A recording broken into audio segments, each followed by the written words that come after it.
I fjor så hadde jeg besøk av to karer på sommerbåten. Den gangen fortalte de meg at de hadde planer om å bli filmskuespillere i Tanzania på Swahili.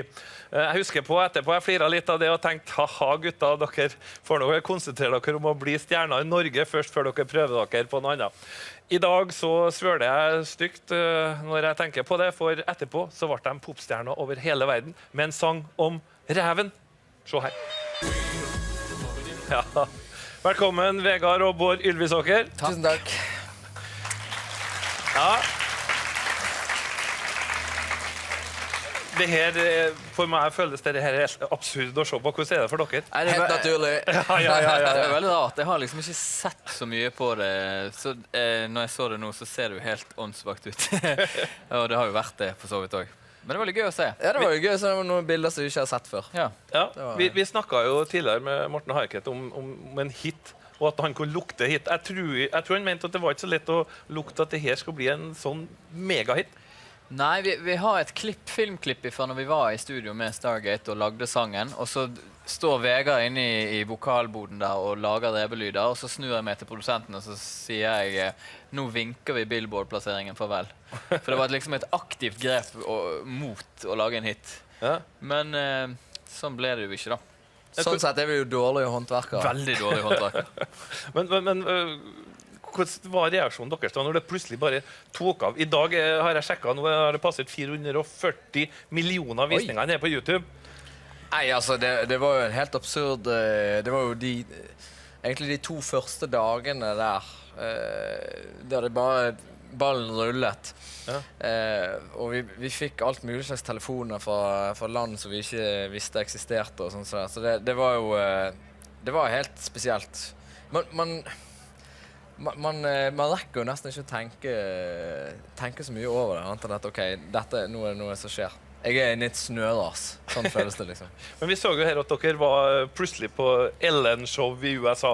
Det er jo sånn som vi andre, jeg mener, det er jo så fjernt. Hvordan var det? Nei, det er jo veldig absurd. Eller det absurde hele tiden er at når du kommer til Ellen-show, så vet folk hvem du er og hva du skal der, og du har liksom egen garderobe og sånt, fordi at det føles jo veldig uvirkelig, eller når du kommer til Asia og sånt. Og nå er det ikke sånn at vi har jo ikke sett på Ellen-show hver eneste dag opp gjennom livet, så det har ikke vært en målsetning å komme dit, men bare liksom at man er der. Ja, hvordan var det da? Kan du beskrive hvordan det var å møte? Det var veldig gøy. Ja, hun hadde veldig høy musikk i garderoben, husker jeg. Ja, hun har litt sånn buddhiststemning backstage. Ja, men veldig litt sånn rolig. høy buddhistmusikk. Ja.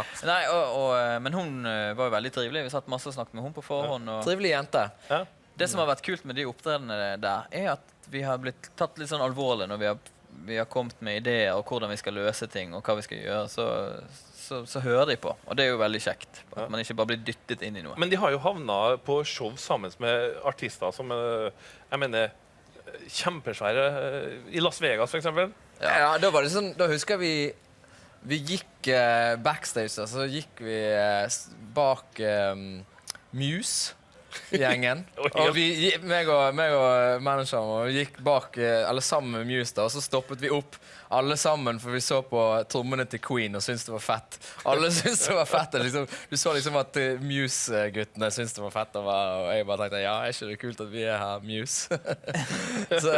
Men det som er gøy er at man får lov til å oppleve, for vi vet jo hele tiden at vi har jo bare falt opp i det der. Sant? Det er jo helt tilfeldig at vi er der. Og det å liksom få lov til å se det fra innsiden, men likevel liksom se det litt fra utsiden, fordi at vi hører ikke hjemme der.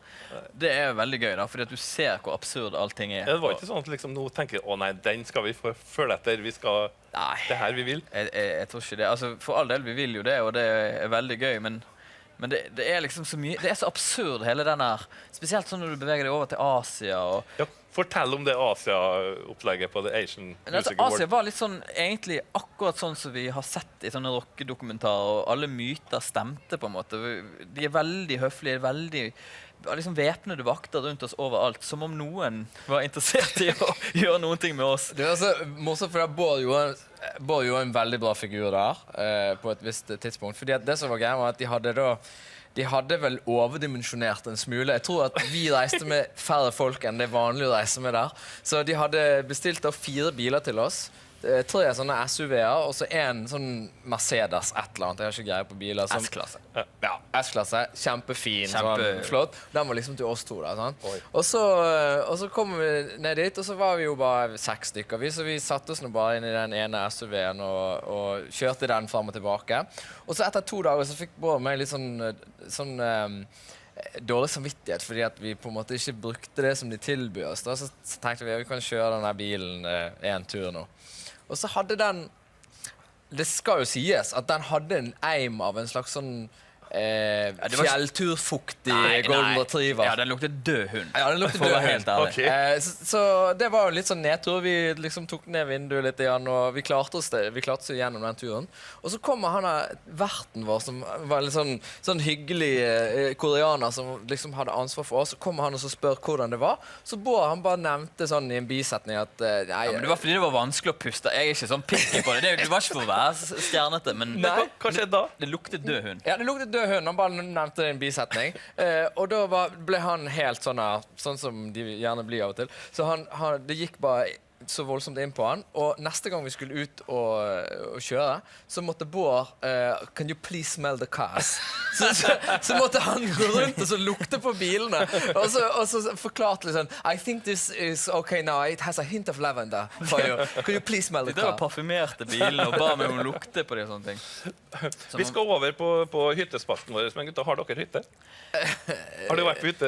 Vi har en Sammen? familiehytte. Vi har det? Ja, Familiehytte. vi har det. Ja. Oppe på fjellet. Ikke Vito da, men Nei. mamma. Ja. For dere har jo laget en sang om den norske hyttedrømmen, Ja. The Cabin. Ja. Hvis det er greit for dere, så spiller vi den før hyttespalten. Ja, det er For flott. all del. Ja, Det er la oss se treffende. på den. Ja. Jeg ønsker dere lykke til om de skal på The Cabin. Og med bare et kort spørsmål, blir det noen flere låter sammen med Stargate? Ja eller nei? Ja. Ja, kjempegreit. Det er mange som har